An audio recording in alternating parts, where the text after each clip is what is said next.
No niin, mä ajattelin tehdä tämmösen nyt niinku videon, kun mulla on ollut tommonen kuva aikaisemmin, että miten tää tekee tää velspaa tänne niskalle, jos tekee nyt toiselle puolelle ensin, että miten tää lähtee laskeen tästä, kun nyt te näette, että on tossa samalla tasolla.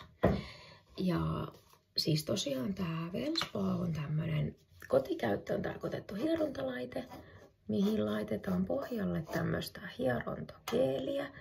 Sitä on olemassa myöskin sit erilaista keeliä, mikä sitten taas niinku auttaa selluliittiin. Eli silloin käytetään tämän näköistä. Mutta nyt kun on tarkoitus rentouttaa niska, niin käytettiin tätä toista. Eli mulla on keeli niskassa ja sitten mä suihkutan siihen vähän tällaista kosteuttavaa suihketta. Saadaan siihen semmonen hyvä liukkaus. Laitetaan velspalaite eli kotihierontalaite päälle ja siitä kuuluu tommonen suhina, kun se alkaa toimia. Ja 5 minuuttia nyt otan tämän pelkän toisen puolen. Mulla on ihan vähän ollut nyt päänsärkyä ja mä tunnen tällä laitteella nyt täältä niskasta semmosia klönttejä, mitä on ihana hieroa. Yritän sieltä käsin, mutta ei se onnistu. Mutta tässä velspalaitteessa on semmoset hierontanystyrät, mitkä hieroo lihaksen päällä olevaa kalvoa ja ihon alla, eli sitä väliä. Ja sitten toi mikrovirta pistää sitten lihaksen sieltä sisältä syvältä auki. Ja jos jaksatte nyt tämän 5 minuuttia tässä kattoo, niin sit näkee sen tuloksen tähän toiseen puoleen, koska mä en nyt ota tuota toista puolta ollenkaan, otetaan vaan tätä puolta, mikä täällä nytten koko aika niin kun on päällä. Toki otan ton toisenkin puolen sitten vielä tähän jälkeen, mutta mä näytän nyt sen, kun tää 5 minuuttia tekee jo ihmeitä.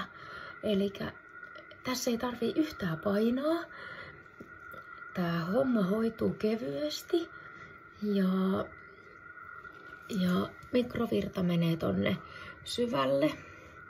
Ja sitten nämä nystyrät tosiaan hieroo. Ne löytää tuolta itse tosi hyvin. Toi velspaa antaa aina tommosen merkin. Blim! Niin sitten on minuutti kulunut. Eli nyt on jo 2 minuuttia kulunut.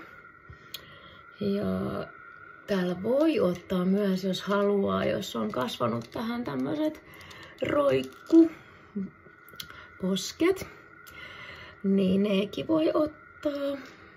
Mut mä ihastusin tähän laitteeseen just sen takia, kun täällä saa niin hyvin nämä niskat auki.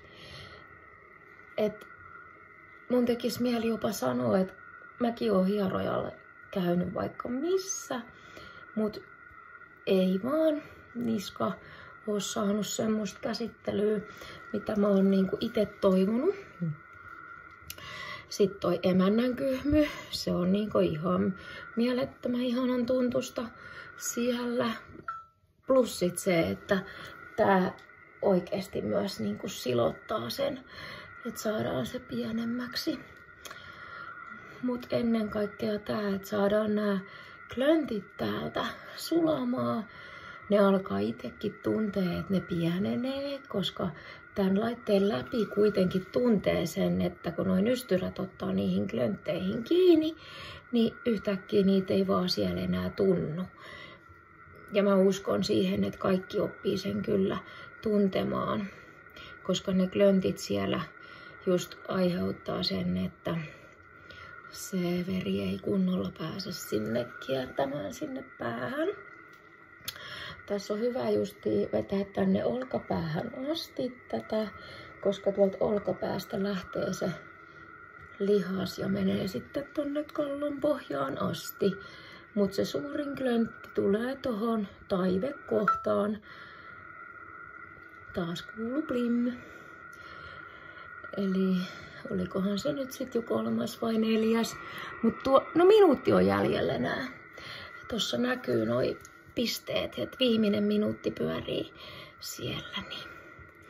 Mutta mä rupean itsekin tuntemaan, että täältä alkaa olla klöntit sulanut. Eli 5 minuuttia riittää yleensä aina yhteen lihakseen, yhteen alueeseen. Toki yhdessä alueessa on monta lihasta, ei se ole niinku, mut yksi alue. Ja tää niskakin on semmonen, että täällä on näitä säikeitä useamman, että ei tää ole vaan yksi lihas, vaan täältä näitä löytyy. Ja tää on siitä hyvä vielä, että tän voi tehdä ennen treeniä tai treenin jälkeen. Ja ennen treeniä sä voit lähteä silti suoraan treenaamaan. Noin, blim blim blim. Nyt se loppus. Ja nyt jos mä lasken tästä, niin tää puoli on hierottu. Se on ensinnäkin on matalammalla. Ja sitten täällä näkyy, että täällä on klönttiä. Plus se, että mä tunnen sen. Tää puoli menee hyvin, mutta tää puoli ei. Jos te haluatte tulla testaamaan tätä laitetta mulle hierontaan, niin multa löytyy ajanvaraukset tälle. Ja neuvon toki myöskin sitä, miten tämän voi hankkia itselleen, niin sitten voi hieroa itse niskojaan. Moi moi!